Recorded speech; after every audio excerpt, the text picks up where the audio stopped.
अब जब कुरान ही कह रहा है कि हज़रत इब्राहिम ने बुतों को तोड़ा था, अब जब कुरान ही कह रहा है कि प्रॉफिट मोहम्मद ने कहा था कि अगर कोई यहूदी धर्म परिवर्तन ना करे, इस्लाम कबूल ना करे तो उसका सर कर सकते हो, कर दो। तो जब ये ऑर्डर प्रॉफिट मोहम्मद सल्लल्लाहु अलैहि वसल्लम का था तो वही फ़लस्तीन और हमास कर रहा है, यही कर रहा है। और मैं पूछना चाह रही हूँ कि हमारे भारत में भी तो 76 साल से यही चूरन बांटा जा रहा है ना कि आतंकवादियों की कोई ज़ात नहीं होती है। तो मैं ये जो याकूब मेमन के जनाजे के नमाज पढ़ रहे थे, इन्होंने तो चिल्लाकर बताया ना कि एक आतंकवादी के जनाजे की नमाज पढ़ रहे हैं। अफजल गुरु के लिए जो सर्वोच्च न्यायपालिका के बाहर जो चिल्ला रहे थे कि अफजल हम शर्मिंदा है, तेरे कातिल जिंदा है, तो मुसलमानों ने तो चिल्लाकर बताया ना कि एक टेररिस्ट के पक्ष में खड़ा है। हमारा सर्वोच्च न्यायपालिका निर्भया के बलात्कारियों के लिए सुबह 6 बजे तक खुला था ना, खुला था ना। आफ्ताब ने श्रद्धा की बोटियां की ना, तो आफ्ताब बता रहा था ना कि वो मुसलमान है। ये जो हर गली हर कूचे में जो लव जिहाद होता रहता है, ये क्यों होता है? हालांकि स्पेशल मैरिज एक्ट है, तो ये तो मुसलमान बता रहे हैं ना कि वो मुसलमान हैं और वो लव जिहाद कर रहे हैं। रुको जरा, सब्र करो। भारत के मुसलमानों ने कभी संविधान माना? भारत के मुसलमानों ने कभी कानून माना?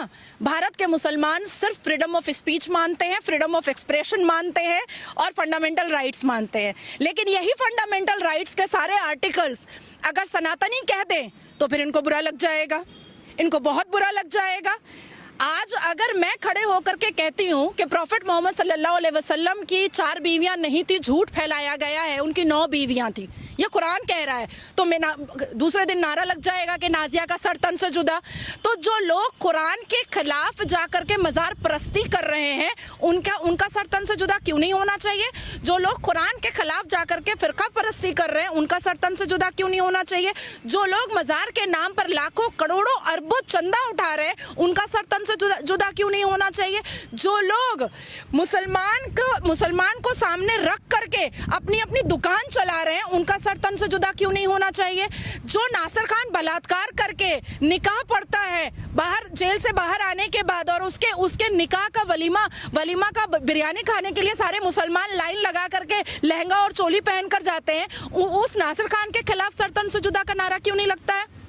देखिए, मैं इजराइल और फ़लस्तीन के बीच के दरमियान का एक ही बात कहूँगी कि मुसलमान जो कौम है ना, ये बड़ी जज्बाती कौम है, बड़ी जज्बाती कौम है और एक जज्बा भी है इनमें जी। हम तो सर धड़ से जुदा कर देंगे, मेरा इस्लाम है, मेरा इस्लाम खतरे में है, मेरा इस्लाम खतरे में है। भैया कैसा इस्लाम है तेरा? तू तो खुद कह रहा है कि तेरा इस्लाम बहुत कमज़ोर है। सनातनी तो कभी नहीं कहते हैं कि मेरा धर्म खतरे में है, क्रिश्चियन तो कभी नहीं कहते कि मेरा धर्म खतरे में है, यहूदी तो कभी नहीं कहते कि मेरा धर्म खतरे में है, पारसी तो कभी नहीं कहते कि मेरा धर्म खतरे में। तो इस्लाम ही सिर्फ क्यों खतरे में आता है? क्या वजह है जो इस्लाम खतरे में आता है? और क्या वजह है कि जब कुरान के अंदर की सच्चाई कोई बोलता है तो उसके लिए गुस्ताखे रसूल की सज़ा निकल जाती है? क्या वजह है? आज मैं पूछना चाहती हूँ कि अगर गुस्ताखे रसूल की सज़ा हो सकती है तो अपमान राम की सज़ा क्यों नहीं हो सकती है? अपमान भगवान की सज़ा क्यों नहीं हो सकती है? अपमान सनातन धर्मा की सज़ा क्यों नहीं हो सकती है? हर बार कोई बाबर आएगा और राजपूतों का गला काटेगा, हर बार कोई औरंगजेब आएगा मंदिरों को तोड़ेगा और सनातनी चुप रहेंगे, कब तक? लेकिन बात आज हम हमास और इजराइल की कर रहे हैं। ओवैसी साहब कहते हैं कि मुसलमानों के साथ अत्याचार हो रहा, पूरी दुनिया देख रही है और पूरी दुनिया खाली हंस रही है, कुछ कर नहीं रही है। हमास में जो लोग हैं वो मारे जा रहे हैं, भी बच्चे हैं और औरतें हैं मारी जा रही हैं, उनके साथ ओवैसी साहब खड़े हैं ना हमास के साथ। देखिए, जोड़ा अवैसी, एक असदुद्दीन अवैसी है और एक अकबरुद्दीन अवैसी है। इजराइल और फ़लस्तीन के जंग को लेकर के नफ़रत की जो चूरन वो हर लोकसभा इलेक्शन के वक्त जो वो बाज़ार खोलते हैं, अपना दुकान खोलते हैं नफ़रत के चूरन की, वो इस बार इन्होंने इजराइल और फ़लस्तीन के वॉर के कंधे पर रख करके खोल दिया है। और इस बात से कोई दो राय नहीं है कि मुसलमान उनके सपोर्ट में खड़े हुए हैं और मुसलमानों ने हमेशा गलत चीज़ों का सपोर्ट किया है। अभी मैं आपको क्लियरली बता देती हूँ कि यही मुसलमान भारत के हिजाब का जब मैटर आया था तो औरतों को हिजाब पहनाने के लिए लुंगी उठा उठा करके मिছিল मीटिंग कर रहे थे। लेकिन आज जब इजराइल की बहू बेटियों को नंगा करके न्यूड परेड कराया जा रहा है, आज जब इजराइल की बहू बेटियों के साथ बलात्कार किया जा रहा है, आज जब इजराइल की बहू बेटियों को और बच्चियों को ये नहीं देखा जा रहा है कि वो 6 साल की है कि 5 साल की है, उसकी आबरू से खेला जा रहा है, वो भी अल्लाह अकबर के नारे के साथ, तो भी ये फिलिस्तीन के सपोर्ट में है। अब आप सोचिए कि इनका शैतानी दिमाग कितना खराब है कि एक तरफ भारत में लड़ रहा है असदुद्दीन अवैसी कि हिजाब पहनाओ, और दूसरी तरफ लड़ रहा है कि फिलिस्तीन को और हमास को सपोर्ट करो क्योंकि उसने अल्लाह अकबर के नारे पर उतारा है कपड़ा। मैं तो देश गिनती करा सकती हूँ, सीरिया, लीबिया, अफगानिस्तान, पाकिस्तान और अभी फिलिस्तीन, हमास, गाजा। और मैं तो इजराइल के प्राइम मिनिस्टर को कहूंगी कि ऐसा चट्टान बनाओ, ऐसा मैदान बनाओ गाजा पट्टी को कि आने वाले 5 साल के बाद वर्ल्ड कप वहां पर हो, ऐसा बनाओ। वर्ल्ड कप वहां पे हो जी, ऐसा बनाओ। अंत होना चाहिए। हमारे भारत के प्रधानमंत्री जी ने क्या कहा था? पाकिस्तान के हाथ में कटोरा देंगे, आया ना कटोरा, फाका कशी हुई ना। हमारे भारत के प्रधानमंत्री जी ने क्या कहा था? घर घुस के मारेंगे। पता नहीं कौन स्पाइडरमैन है जो पाकिस्तान के घर में घुस करके एक एक करके विकेट डाउन कर रहा है, 1 2 3 4 5 ऐसे। लेकिन पाकिस्तान भी तो हमास के साथ खड़ा है। हाँ, पाकिस्तान तो खड़ा रहेगा ही। लीजिए, कर लीजिए बात। ये पाकिस्तान भी तो अजमल खसब पैदा करता है। पाकिस्तानी तो अपने घरों में रोटी बोटी देता था उसामा बिन लादेन को। पाकिस्तानी तो अभी भी हाफिज सईद को पाल रहा है। पाकिस्तान टेररिस्ट ऑर्गेनाइजेशन बनाता है, पालता है, स्लीपर सेल बनाता है, पालता है। और तो उसको एक बुरे आदमी को बुरा आदमी ही पसंद आएगा ना, अच्छा आदमी तो कभी पसंद नहीं आएगा। और इजराइल ने बहुत अच्छी बात कही है, एकदम एक पिता के स्वरूप कही है। एक घर में जैसे पिता गार्जियन होता है, उसी तरीके से देश का प्रधानमंत्री गार्जियन होता है। मुखिया के जैसा बात कहा है उन्होंने कि तुमने छेड़ा है, अब हम छोड़ेंगे नहीं। आपने मुखिया की बात की, प्रधानमंत्री नरेंद्र मोदी ने जिस तरह से इजराइल का समर्थन किया, लोग उनको भी ट्रोल करने लगे कि फिलिस्तीन के साथ अटल बिहारी वाजपेयी थे तो फिलिस्तीन के साथ खड़े थे, प्रधानमंत्री नरेंद्र मोदी आए तो इजराइल के साथ खड़े हो गए। देखिए, अटल बिहारी वाजपेयी जी तो ये भी चाहते थे और सुषमा स्वराज जी ये भी चाहती थी कि भारत के हर एक स्कूल में भगवत गीता पढ़ाई जाए। अटल बिहारी वाजपेयी जी तो उन्होंने ये भी कहा था कि सोनिया जी जब कोसों दूर इटली में रहती थी तब भी ये संविधान चलता था, तब भी ये संसद चलता था, और तब भी हम यहाँ पर पार्लियामेंट में आते थे, और तब भी यहाँ सरकार बनती थी। आज इनका इंटरफेयर हम बर्दाश्त नहीं करेंगे।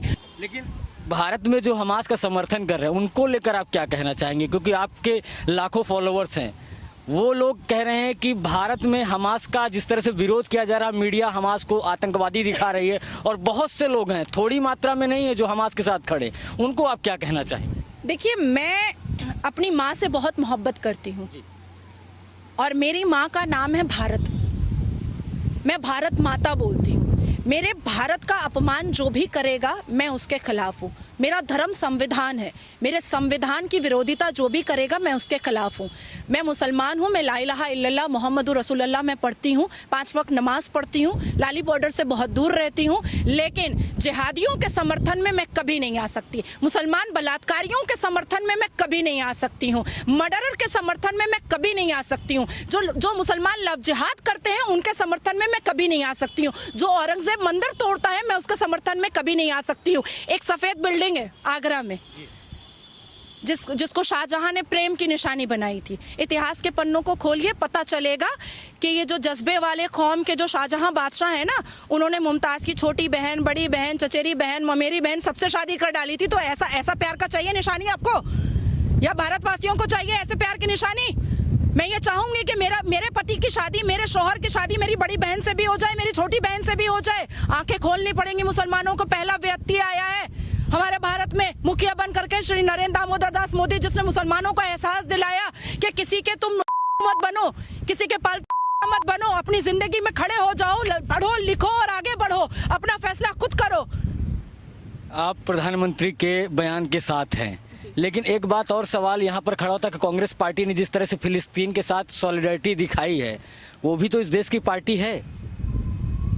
आप कांग्रेस के बारे में बात कर रहे हैं, कुछ दिन पहले हमने देखा था कि किसान महिलाओं के साथ बैठ करके प्रियंका गांधी कह रही हैं कि हम लोग ब्राह्मण हैं और दही में मसाला बना करके हम लोग खाते हैं, प्याज अदरक लहसुन मिर्ची नहीं खाते हैं।